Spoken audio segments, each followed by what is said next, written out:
All right, well, everyone is getting started. I want to officially welcome you.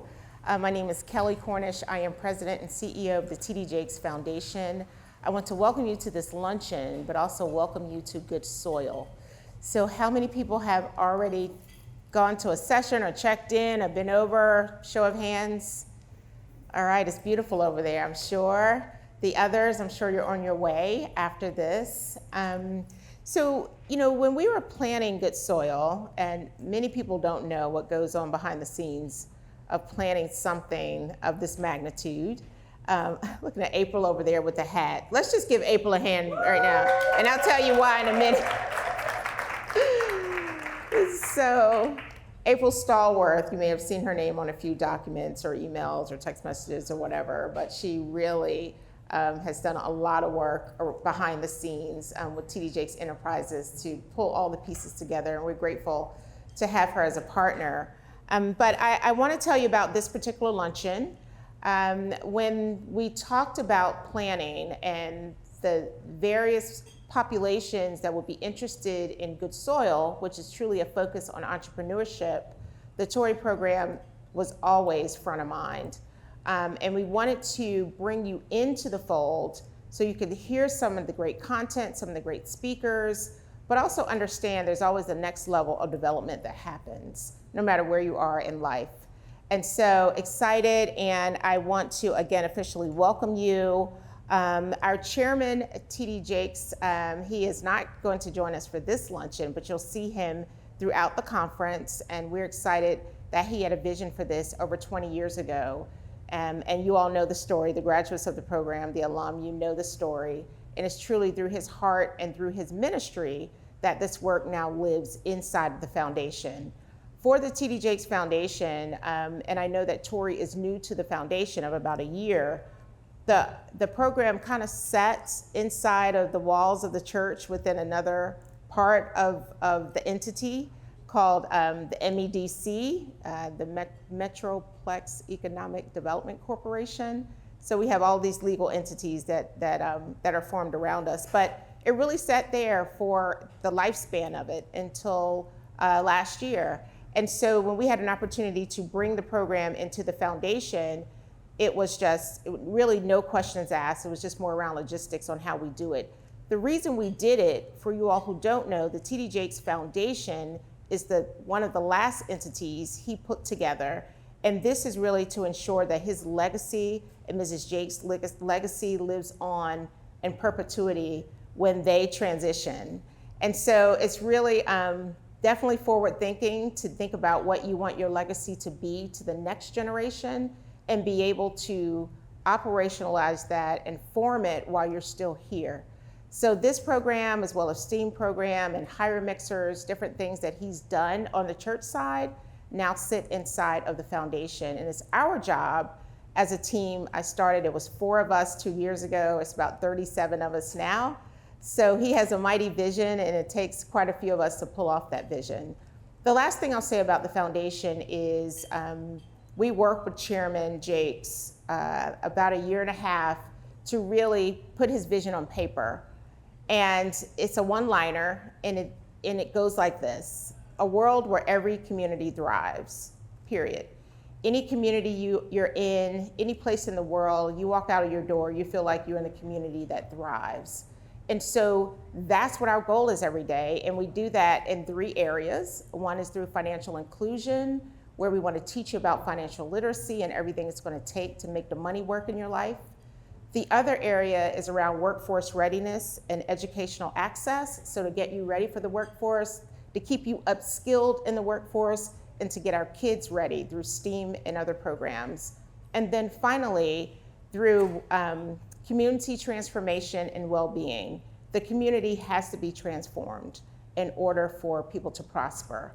So we have a lot going on in the organization, and we partner closely with TD Jakes Real Estate and TD Jakes Enterprises to make all of that happen. So that's sort of my commercial on the TD Jakes Foundation, and the TORI program fits nicely into all of those pillars. We want to help you with finances. We want to help you with your workforce readiness or your career or entrepreneurship.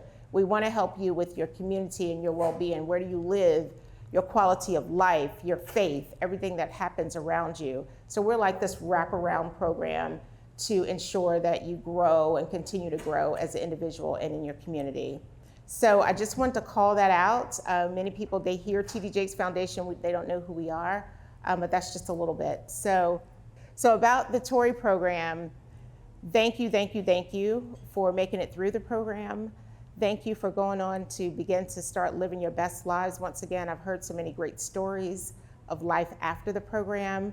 The 6 areas that we focus on, everything from family reunification to helping with employment and housing and everything that you need, spirituality. It sounds like you really leaned into that and has made a difference in your lives. You may not know this, and I'm learning every day, but over the past 20 years, 42,000 people have gone through our program. And that's amazing. And you know, when you think about how the impact of that nationally, the recidivism rate, and that is someone returning to prison within 1 to 3 years after they've gotten out. Nationally, that average is about 77% of people return. Our program is 17%. So the formula, the secret sauce is working. And the last thing I'll say is, as of August, we will be well positioned to scale this program nationally.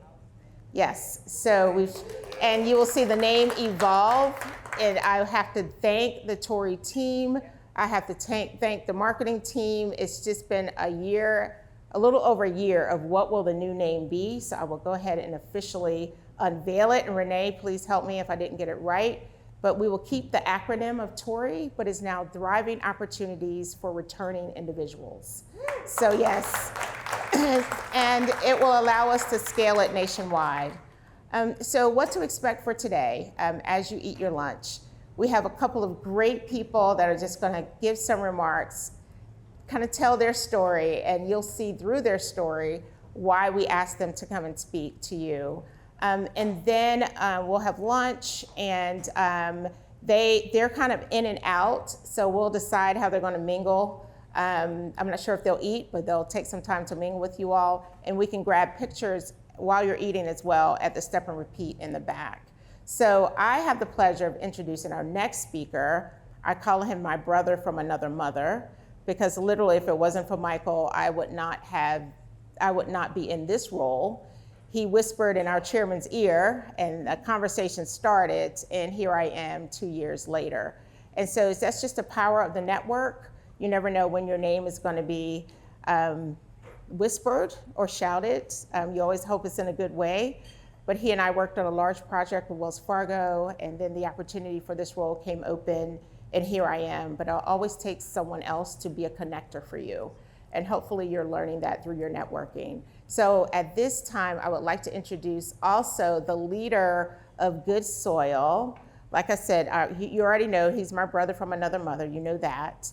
What I'll also say is he's also the COO of TD Jakes Enterprises, and that's when you learned about the books and the movies and the films and the podcast and all of that other stuff that happens. And then there's this amazing arm inside of that called Good Soil, and Michael is sort of the brainchild leader around that as well. So without further ado, I would like to introduce to you Mr. Michael Phillips. Thank you, Kelley. You're so welcome. Thank you. Mwah. Good afternoon. I guess it's afternoon by now. So delighted to be here with all of you for various reasons. First and foremost, this program through our foundation is near and dear to my heart because it's part of my story. It's part of my journey. I was facing 30 years in prison. I wound up doing 6 months pre-trial detention. And by the grace of God, a federal judge decided to send me to college rather than to allow me to go through the process of going to prison for a very, very long time. And it changed my life. Yes, it did. Changed my life. And the funny thing about that is that you get a second opportunity, you get another chance, and you would think that, You have an experience like that and you think, oh, I'm gonna change my life. But I didn't. Because you can certainly change your location, but until you change you, you're gonna be you wherever you go. And I had to do a lot of work on the trauma of my life and all the things that took place in my life, because the trauma that you refuse to transform, you will inevitably transmit. And I found myself transmitting that trauma all over my community, all over my family, and until I dealt with it, I couldn't change. But once I did, my life was truly transformed. So it is not really our experiences that make or break us. It's truly how we interpret them. It's how we view them. It's our perspective about them. And I want to encourage each and every one of you who are on your path and on your journey, who might have done time in prison, who might be asking questions like, why did I get out? How did I make it? And you have that survivor syndrome. I battled that too. And imposter syndrome. I think I had every syndrome known to man that is out there, you know, and building up my own self-worth and building up my own abilities and capabilities of saying, I can actually do this, of walking into boardrooms where I know I didn't belong. I was just in New York. I was in New York, and I took this picture because I'm in New York and I'm in Robert Smith's office. Robert Smith runs Vista Equity. If you don't know who Robert Smith is, just Google the brother.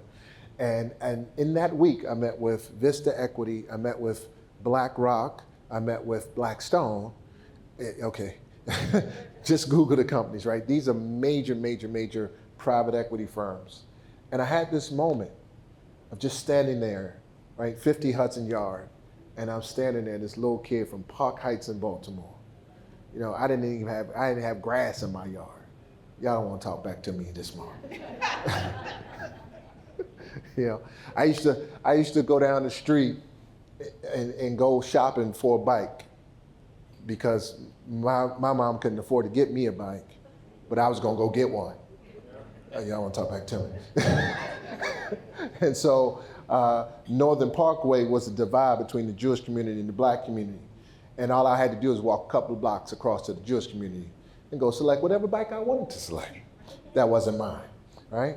And that's where I came from. That was my life. That was my upbringing, right? And I had great parents. I had loving family, loving people around me, all that wonderful stuff. But I also had some hardships too. And here I am in 50 Hudson Yard, standing there like, this is crazy. Look how far, bro, you've come. And I hope today you can look at yourself and say, look how far you've come. And when you have those moments of feeling like you can't make it another step, or it gets too hard, or somebody tells you no, or somebody slams the door of opportunity in your face, it's all right. You'll get through all of that because you've gotten through worse. And when you have those moments, just say, look how far I have come. And when society or anybody tries to label you for any reason, just tell them to fix the halo that's crooked on the two horns that's coming out of their head, all right? Because nobody that you're sitting next to, nobody that you meet, nobody that you talk to is absent of problems and mistakes and failures and setbacks. We all have them, all of us. And so don't let anybody label you with anything other than the greatness that's already on the inside of you. I'm so privileged to be here. I'm so honored to share this moment with all of you. And certainly, I wrote this little book called Wrong Lanes Have Right Turns. And I want to share this little story, and I'm gonna go sit down somewhere. So here I am, feds breaking, raid my mom's house. And when the feds are after you, it's over. It's a wrap, all right? It's a wrap. And so I decided, I had a plan, because I'm a planner. And so, I'm activating my evacuation plan. I'm headed down 95 South. I'm headed to Miami. I make it to Richmond, right? And I call my mom on a Nextel two-way. I'm not gonna date myself from my age, but it was a Nextel two-way. Anybody remember Nextel two-way? Y'all trying to play me You know you remember Nextel two-way page. Don't try to play. On the Nextel two-way. And, so I said, I hit my mom. She hit me on the phone. I said, hey, don't call me on this line. I'll call you from a payphone. They used to have payphones back then. You put a quarter in the machine. Okay, anyway. And you got me. So I called my mom. I said, hey, I'll call you when I get somewhere safe. I can't talk right now. And she's crying on the other line. And I know I had broke her heart. And my mom says to me, it doesn't matter what you did. Just know that we can get through it together. And I said, yeah, all right. And I hung up the phone. And I got in my car, and those words just stuck for some reason. And I'm on 95 South, so 95 South, it's a 4-lane highway, man. It's not as crazy as 35 here. Y'all don't know what y'all on here in 35, but something ain't right. And I was in the wrong lane. But everything on the inside of me wanted to turn around, but I was in the wrong lane. And so I had to roll my window down, go slow, let people honk at me, cuss me out, call me all types of names, but I was getting in that right lane because I needed to turn around. You're gonna have moments from here, from this day on, that you're in the lane and you go, I gotta make a turn. And you're gonna have to go slow. Because if you don't, you're gonna crash into somebody. And you have to roll down your window and you're gonna have to ask for help. And people gonna cuss you out and call out your name. But you're gonna make that turn, just like I did that day. I made that turn and I went back home, I turned myself in, and look what God did. Look at what he did. Look at what he did. So, no matter what lane you're in, you can always make that right turn. Keep that with you all the days of your life. Because it's not just about jail, it's not just about prison, it's not just about doing time, it's about life, right? Making the right choice, making the right decision, right? That's what it's about. So, grateful to be here with all of you. I can't wait to meet some of you. Thank you, Kelley, for this opportunity. Thank you to the TDJ Foundation. I cannot wait for them to scale this program nationally. Yes. It's going to happen. It's going to happen. It's going to be amazing. Thank you all. I appreciate you. Awesome, thank you.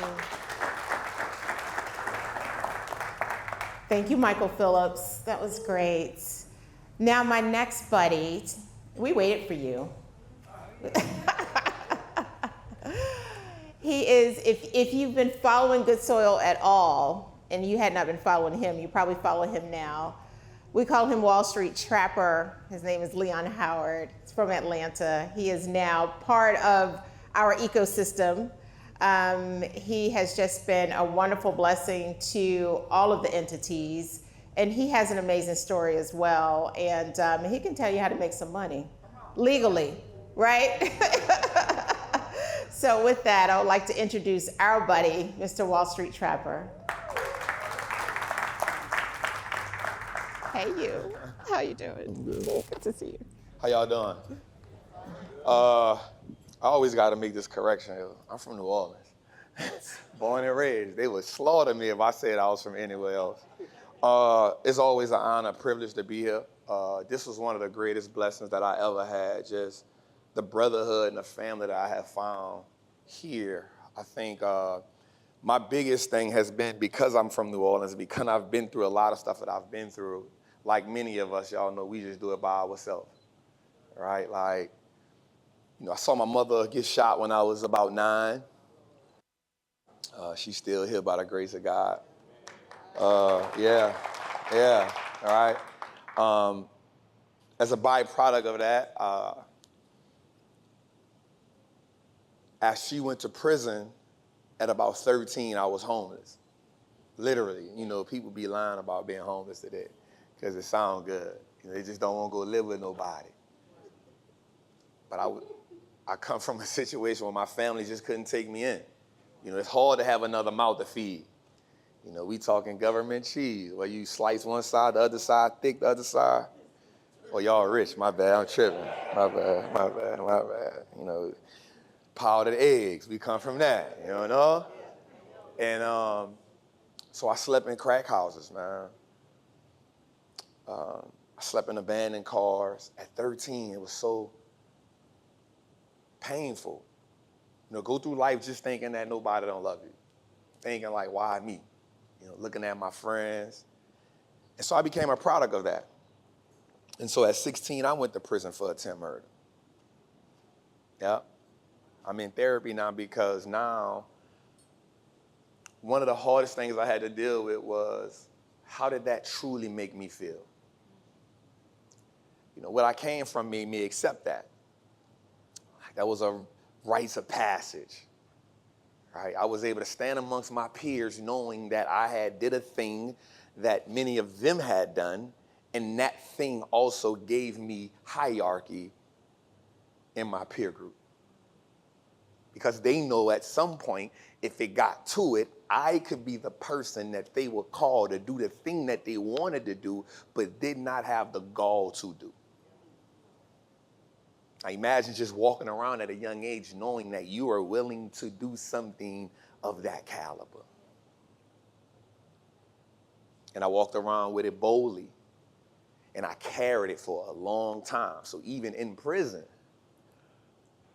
amongst other men who had did even more things, more treacherous, I still had a place in the ranking. And that was my badge of honor. Right? 16. I'm about that. Don't play with me. I'll take it there. Right? And so during that, I realized that this is definitely not something to be proud of. But it wasn't until I come home from prison that I realized that I was walking in trauma every day. And it wasn't long. So I come home from prison, and I moved into this neighborhood in New Orleans, and I'm not a preacher, so I can say this. I was back to selling drugs because that's what my environment glorified. It wasn't a thought in my mind that I would get a job, right? Because one of the roughest things and one of the most asinine things that you can probably do is tell somebody that's been hustling their whole life to go get a job, as crazy as that sounds. It's kind of like being a runaway slave all the time. You're not in the plantation, but you're not free. But you have the allurement of freedom because you're better than the slaves. Does that make sense? But every day you're looking over your shoulder for a slave catcher. But it's the dopamine rush that you do it for. You don't do it for the money because you make less than minimum wage. And so one of my friends told me something one day. Let me backtrack. A guy in the neighborhood told me, hey, bro. And one thing about the hood, man, the word travels fast, what you are willing to do, what you've done. Like, it's called your jacket. Like, your jacket follows you. It precedes you. So I move in this neighborhood. You know, I'm getting busy, and a guy said, hey, bro, I think these dudes want to rob you. I said, who? Rob who? Rob me? Oh, that's the hand I fan with. Watch the mindset. I'm willing to go back. I'm willing to go back. Play with me. I'm cool with catching a body. Mind you, I just did 10 years in prison. You would think there's some form of rehabilitation there. But one of the things about prison that a lot of people don't talk about is it is definitely a place that makes you worse than what you were before you went in.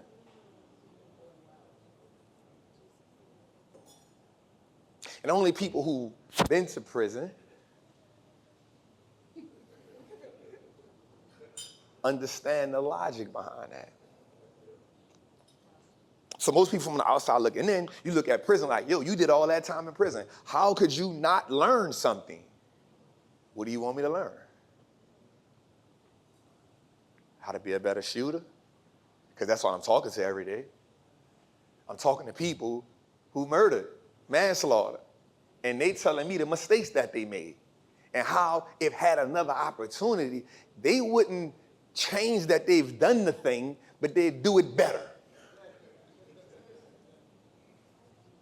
Think on that. I wouldn't change the fact that I did the thing that got me in here. I would change the way that I did it. So I wouldn't be in here. So I'll still be a murderer. I'll still be a kidnapper. I'll still be a robber. I just wouldn't be in here for it. Does that make sense? That's what the prison system is. Not only that, let's go a step further. I get influenced by the people who I looked up to anyway.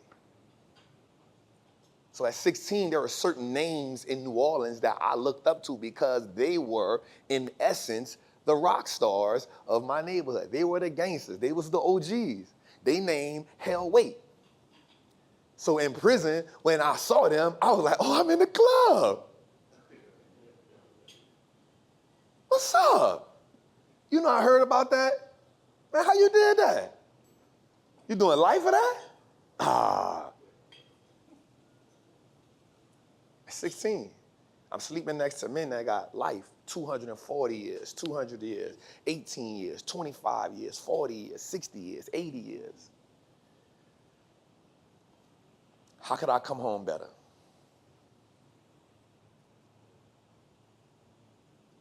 But God just does such an amazing thing. He used your failures as a furnace to forge something that's so righteous in you. And it was this one moment that really changed my life. And it was this moment where when the dude told me the guy wanted to rob me, and I was like, bet. Oh man, this the hand I fan with. Y'all good. And so I called one of my partners. As crazy as this sounds, he just did 20 years for manslaughter. Right? And I say, safe, bro. I said, man, this dude think he gonna rob me. Man, bring the hitter. So my partner come to my house. We sitting in front of the porch, and he asked me a question. And he says, I'm willing to do whatever you want to do. But don't let somebody trick you out your spot to do something that they don't have the gall to do, but they know you do. Because then that'll be the same person to tell on you because he brung you the information. And so now we back in prison and he back still out here doing the same thing. I said, hey, you might be right. Because I ain't met that man a day in my life. That was a pivotal point for me, and I realized that, the world can be tricky. It can be tricky. The places in which we get information from can be skewed. How we digest and respond to information dictates our life. And from that moment on, I told myself one of the best things I will ever be would be an elite decision maker. Elite. Making decisions, not fast, but adequate. Not fast, but decisions that move the needle forward.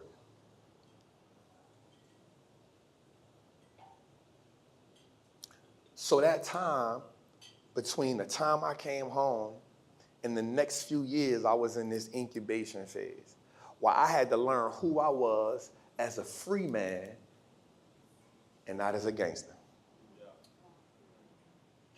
And that has been the transition for me.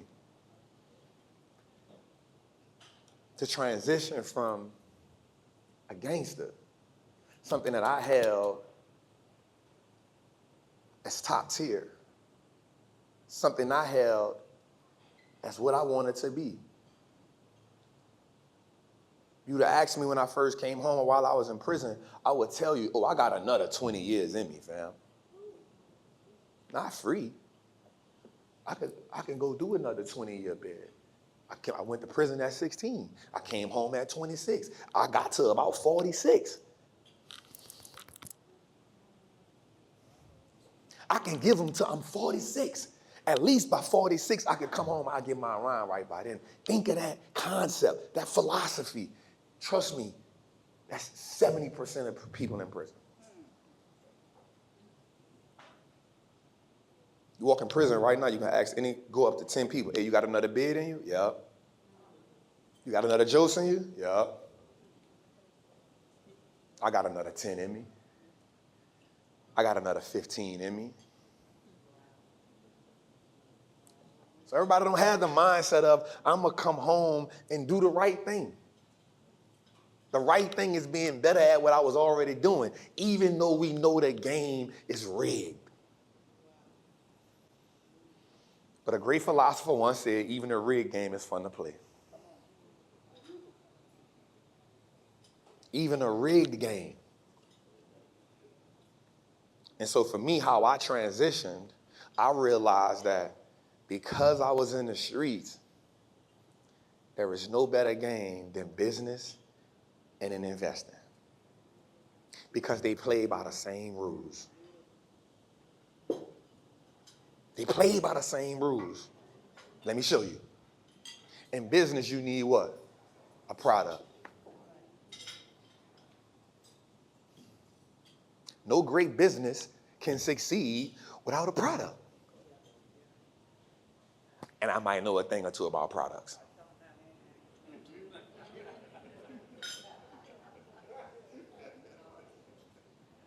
Next, you need a customer base.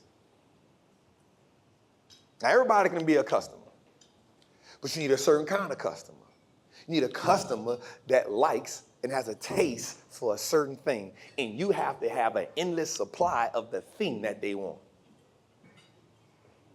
And I might know a thing or two about having good customers. So I was already in position. The next thing I needed to learn how to do was market myself on a block that was already crowded. Y'all ain't catch that. Y'all ain't catch that. Went a little bit. It's all right. Think about it for a little bit. It's gonna come to you. You feel me? I had to learn how to market myself on a block that was already crowded. Meaning, in the business world, most people, oh, it is oversaturated. My business ain't gonna do good.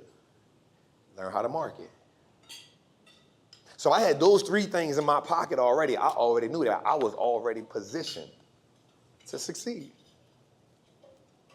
But the streets gave me an advantage that most business people and most investors didn't have. Every day I was willing to risk my life. Every day I was willing to die for it. Every day I got up in the streets and I knew that today could be the day I could go to prison, today I could lose my life, or today I could lose some money. And if I'm just in business and I'm investing, I take away the obstacle of losing my life. I take away the objection of going to prison. Now you mean all I could do right now is lose a little money? I got the advantage. I got the advantage. And so I stand before you right now, somebody, I've been home now about 17 years. Last year we made $17 million in business, my greatest year ever. I had this time last year when we did good soil, I had my first $1 million play in the stock market. Literally was working out in a gym. You know what I'm saying? Yep. Last year, June 14, I looked at it last night. My first time making $1.2 million in one trade. It blew my mind. I started crying while we was doing it, right? And all because, thank y'all, all because I just understood how to transition from one thing to another by using the same principles. And I learned something. God is he play these games with us, man. Right? He's such a God, I don't mean this in no way. He be playing some funny games with us, but we got to be willing to understand the game that he's playing. He told Peter, you're not going to be a fisher. You're going to be a fisher of men. So you can keep the same principles. I'm going to just change.